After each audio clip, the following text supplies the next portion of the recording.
Gubernur DKI Jakarta Basuki Cahayapurnama alias Ahok gencar membangun ruang terbuka hijau di Jakarta. Langkah Ahok ini terbentur dengan kepentingan ekonomi, di mana lahan hijau beralih fungsi menjadi coklat dan kuning untuk kawasan hunian, perkantoran, dan juga kawasan komersil. Ruang publik terpadu ramah anak Cililitan di Jalan Buluh, Kelurahan Cililitan, Jakarta Timur, diresmikan Gubernur DKI Jakarta Basuki Cahayapurnama. Taman terbuka hijau ini seluas 3.800 meter persegi.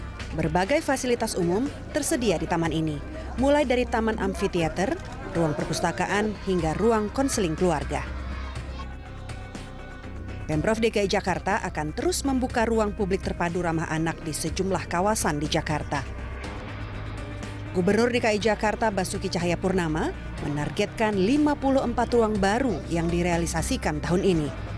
Ruang terbuka hijau itu dibangun menggunakan dana CSR dari perusahaan swasta di Jakarta. Basuki Cahayapurnama alias Ahok enggan menggunakan dana APBD karena di Tengarai masih ada markup anggaran yang merugikan keuangan negara.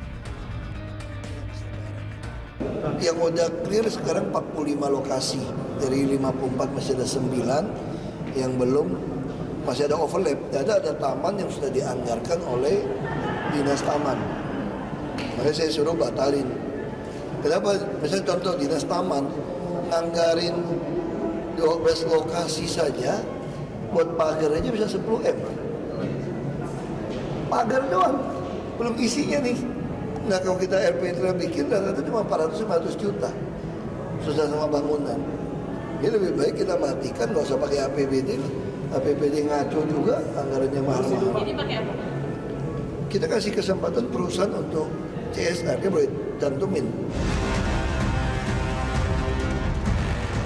Pemprov DKI Jakarta tengah getol membangun ruang terbuka hijau. Maklum saja, kota besar seperti Jakarta ini hanya punya ruang terbuka hijau 9,8% dari total luas Jakarta. Sangat kecil dan tidak sesuai dengan Undang-Undang Nomor 26 Tahun 2007 tentang penataan ruang. Poin Undang-Undang Nomor 26, setiap kota wajib memiliki luas ruang terbuka hijau sebesar 30% total luas wilayah. 20% diantaranya berupa ruang terbuka hijau untuk publik dan 10% sisanya ruang terbuka hijau untuk privat. Target 30% akan dicapai Pemprov DKI Jakarta pada tahun 2030. Jalan paksa pun ditempuh Pemprov DKI Jakarta untuk mencapai target ruang terbuka hijau. Untuk normalisasi Kali Ciliwung sepanjang 19 km, harus menggusur bangunan dan rumah di sepanjang sungai. Ini salah satu langkah untuk membuka kembali ruang terbuka hijau serta jalur resapan air.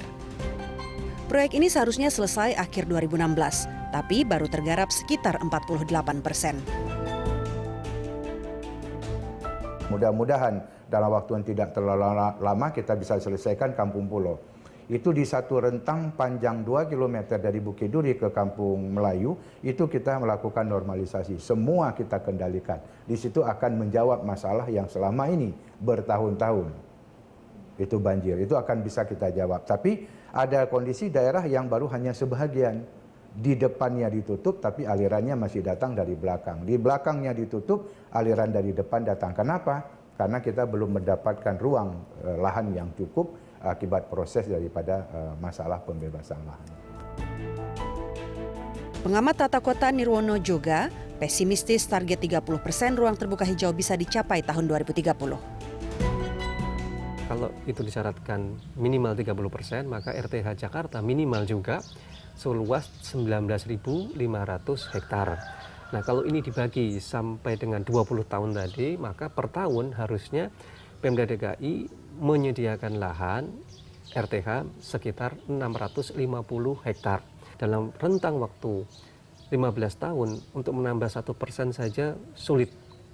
Kemudian kemampuan dari Pemprov DKI juga dalam rentang waktu 15 tahun tadi rata-rata hanya berkisar 25 sampai 50 hektar per tahun untuk menambah RTH.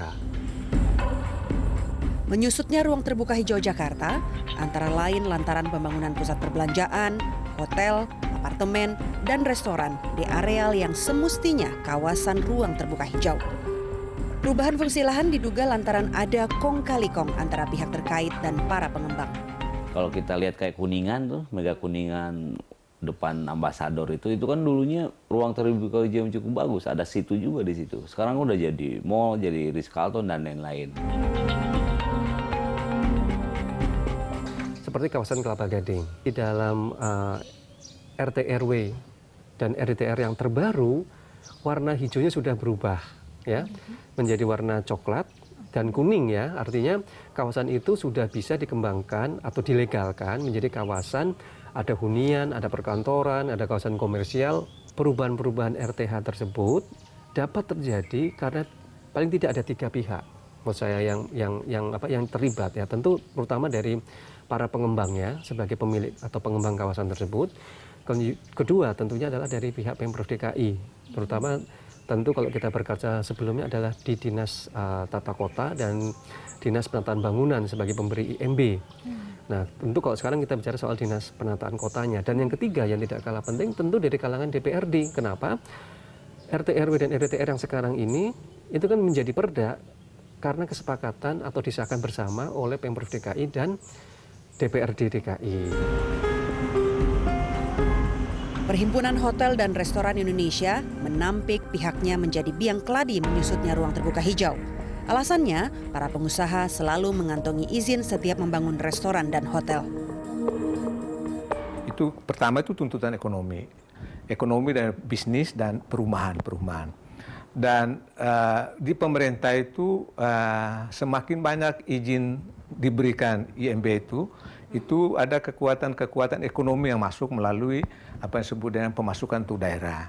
Orang ekonomi ini kan orang yang berbisnis kan dia tidak peduli dengan itu, bahwa ada diberi izin dia manfaatkan izin itu.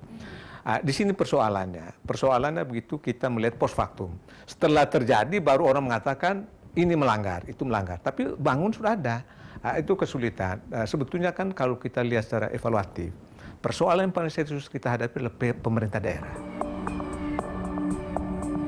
Keberanian dan konsistensi Ahok membangun ruang terbuka hijau serta pengawasan dan penegakan hukum menjadi kunci terwujudnya ruang terbuka hijau yang ideal di ibu kota Jakarta.